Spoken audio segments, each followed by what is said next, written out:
Parents, your child has absolutely no idea what consequences are. I'm not talking about Mrs. Kelly consequences. They all know about Mrs. Kelly consequences. They have either seen someone else experience that or they've experienced it themselves. I am talking about real life consequences.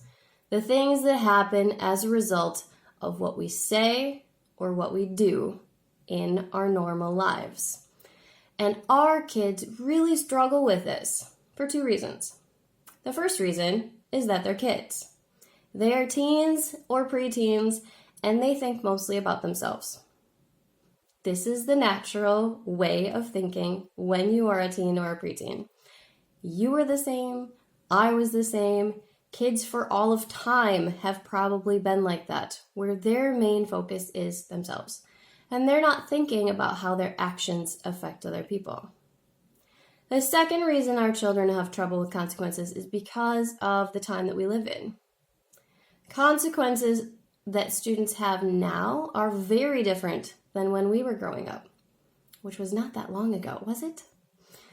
When we think about how we would communicate with each other as kids, if you had something mean to say to someone, you had to say it to their face, and you would see the result of your words. You could see the consequence right away. You could tell if that person was upset or angry or disappointed. Now, kids communicate and say nasty things to each other behind a screen. They have no idea the consequences of the words that they choose because they're not seeing the person that's receiving them. The consequences for them really don't exist. This is something that we have to think about and keep in the back of our minds because we know the importance of our words and our actions on other people. Our kids think that their words are something that they can just use however they want, and if it doesn't mean anything to them, then it probably doesn't hurt anyone else. And this is very, very untrue.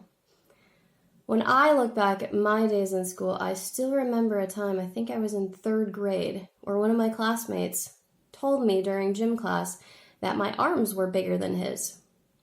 Now for him, this was probably just a general observation. He was 9, he was making a comment. But to me, I felt like he was calling me fat. And I remember that comment even now as a 33-year-old. This shows the weight of people's words and the consequences that they can have on people. We need to work with our children on this. Let them understand that their actions have consequences. Do not fix everything for them. Do not let them make excuses. We have to show them that their actions have consequences. And if you don't agree with me, think about this. Would you rather your child learn about consequences from us now or from the real world later? Have a great Tuesday.